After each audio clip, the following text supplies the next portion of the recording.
नमस्कार, मैं ज्ञानू चौधरी, आप देख रहे हैं इंडिया न्यूज 24। आपको बताइए कि इस समय पूरे देश में लोकसभा चुनावों को लेकर सभी राजनीतिक पार्टियां अपनी अपनी तैयारियों में जुट गई हैं और जिसकी शुरुआत जो रूलिंग पार्टी है, सत्ताधारी पार्टी है, उसने प्रत्याशियों की घोषणा करने के बाद कर भी दी है। हाल ही में 2 मार्च को भारतीय जनता पार्टी के द्वारा अपने पूरे देश में 195 प्रत्याशियों की सूची जारी हुई है, जिसमें से एक लोकसभा सीट फतेहपुर सीकरी भी है। फतेहपुर सीकरी लोकसभा सीट पर काफी कांटे की टक्कर हमेशा रहती है और वर्तमान में यहां से भारतीय जनता पार्टी के ही सांसद हैं राजकुमार चाहर। भारतीय जनता पार्टी ने फिर से इस बार 2024 के लोकसभा चुनाव में उन्हें चुनाव मैदान में उतारा है, यानी कि फिर से उन पर भरोसा जताया है। हालांकि फतेहपुर सीकरी लोकसभा सीट से लोकसभा की टिकट लेने के लिए एक लंबी कतार थी। क्या वजह रही, आखिरकार क्यों नहीं इस फैसले को पार्टी ने, जो लगातार 10-12 लोगों का नाम आ रहा था, उनमें से क्यों नहीं चुना और रिपीट प्रत्याशी क्यों उसी को उतारा है, तमाम सारी वजह हैं। लेकिन आज किरावली से लगभग 3 किलोमीटर आगे कौरई रोड पर रघुनाथ सिंह महाविद्यालय, जो कि वर्तमान में विधायक हैं फतेहपुर सीकरी विधानसभा से बाबूलाल जी, उनके सुपुत्र डॉक्टर रामेश्वर चौधरी भी टिकट की लाइन में थे। तो बगावती तेवर दिखाते हुए उन्होंने एक यहाँ पर महापंचायत का आह्वान किया था। लगभग हजारों की संख्या में उनके समर्थक यहां पर पहुंचे हैं। कुछ समर्थक हमारे साथ मौजूद हैं, उनसे बात करेंगे कि इस बार के लोकसभा चुनाव को लेकर उनका क्या कहना है। जी, क्या नाम है आपका? धर्मेंद्र सोलंकी। कहां से आए हो? बड़ौदा गांव। क्या लग रहा है इस बार फतेहपुर सीकरी लोकसभा में? फतेहपुर सीकरी लोकसभा में जो लग रहा होगा, ये सीट दई का बहुत चूतियापन होते दई है जी, और ये गलत दई है जी। ये का सीट है साहब? गलत क्या है? क्या वजह है आपका विरोध करने का? क्या वजह है? वजह ये है कि न तो कभी आए, किसी भी गांव में नहीं आए, सिर्फ अपना गढ़ा भरा है। उसके बाद में अगले चुनाव में ये अपने ये आए थे ये योगी जी, उन्होंने पब्लिक से हाथ उठा के मना कर दी थी कि हम वोट नहीं देंगे इनके लिए, चौधरी उदयवान होने के लिए। फिर इनके लिए कैसे फिर दोबारा से स्वीकृति दे दी? हम नहीं दे पाएंगे, हम देंगे अपने चौधरी लाल को, चौधरी बाबूलाल जी को, हमारे दद्दा है, हम उन्हीं के देंगे। तो वो तो वर्तमान में विधायक है ना। कौन दे? उनको नहीं तो उनके लड़के को देंगे। जो कोई आता ही नहीं है उनके यहाँ, ये कि कोई मर गया कि जिंदा है, कभी उन्होंने देखा है आके? किसी की जब शादी है क्या है, कभी आते हैं? कभी नहीं। हमारे चौधरी साहब आते हैं।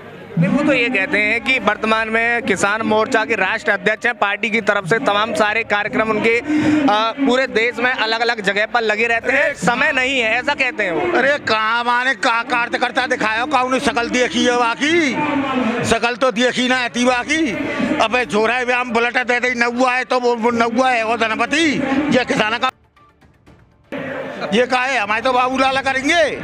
तो यानी कि सिर्फ वो अपने पिछले 5 साल के कार्यकाल में जनता के बीच में नहीं आए, जनता के सुख दुख में शामिल नहीं हुए, इस बात को लेकर विरोध है, या 5 साल में विकास ही नहीं हुआ लोकसभा में, इसका विरोध है? तो विकास में है, एक गांव में एक ईंट बता दिया कि राजकुमार ने एक ईंट लगाई है कि गांव में आए हो तो सुखों में तो मान जाए, हम वोट देवे तैयार है बाबू। कब आए वो है? पार्टी के जो शीर्ष नेता हैं बीजेपी के, वो अपनी रैलियों के माध्यम से, संबोधन के माध्यम से तो लगातार कहते हैं कि जो काम हमारे लगभग जो 10 साल का कार्यकाल हो रहा है केंद्र सरकार का, इन 10 सालों में जितना विकास हमारे देश में हुआ है पिछले 70 सालों में नहीं हुआ, ऐसा तो बीजेपी के नेता कहते हैं। अरे वो सिर्फ बाबा कहते, वो बाबा विकास हो सिर्फ माठिया यहाँ का चूना है पल्लियाँ को, यहाँ फतेहपुर सीकरी में का विकास हुआ है? कोई विकास हुआ है?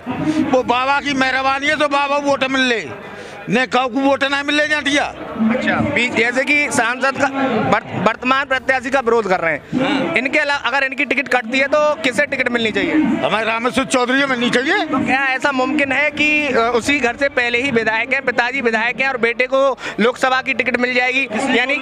यानी कि ये तो ऐसा कहेंगे ना कि देखो, बीजेपी कहती है कि हम परिवारवाद की राजनीति, एक मिनट सुनिए, बीजेपी कहती है कि हम परिवारवाद की राजनीति नहीं करते, जो पिछली पार्टियां करती थी, ऐसा हम नहीं करते। तो बीजेपी का जो फॉर्मूला है उसमें ये मामला फिट नहीं बैठ रहा है। एक बात बताओ, पहले रामेश्वर भाई उन्होंने दुनिया भर के काम कराए, चौधरी बाबूलाल भाई पहले काम कराए, अब कौन सी पार्टी ऐसी रह रही? 2 पार्टी आपने देखे ले, चौधरी उदयवान और दूसरी पार्टी वो राजकुमार चाहर, उसने एक भी नहीं कराया।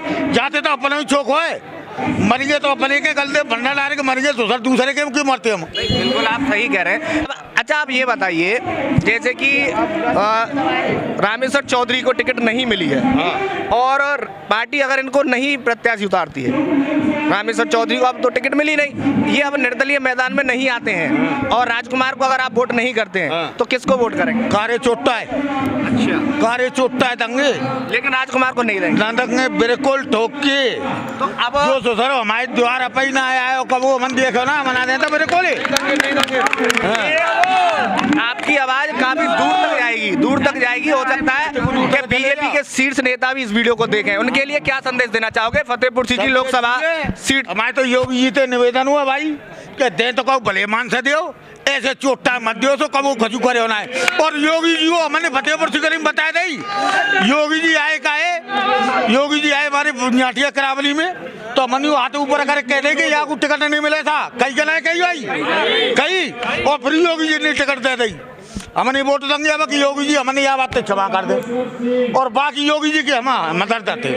यानी प्रत्याशी से दिक्कत है, प्रत्याशी से दिक्कत है, पार्टी से दिक्कत नहीं, पार्टी से कोई दिक्कत नहीं है, पार्टी से कोई दिक्कत नहीं। चलो अभी बात करते हैं। तो देखिए हमारे साथ मौजूद है फतेहपुर सीकरी लोकसभा क्षेत्र के ये मतदाता हैं। लगातार इनके अंदर टीस है कि जो वर्तमान में बीजेपी ने फतेहपुर सीकरी लोकसभा से जो प्रत्याशी बनाए हैं वर्तमान सांसद राजकुमार चहर को, वो अपने पिछले 5 साल के कार्यकाल में नदारत रहे हैं और जनता के सुख दुख में बिल्कुल भी वो साथ नहीं रहे। ये विरोध इस वजह से कर रहे हैं और भी यहाँ पर मौजूद लोग हैं, उनसे भी बात करेंगे। अगर आपको ये खबर अच्छी लगी है तो इसे लाइक कर शेयर जरूर करें और अभी तक आपने इस चैनल को सब्सक्राइब नहीं किया है तो चैनल को सब्सक्राइब कर बेल आइकन जरूर से दबाएं।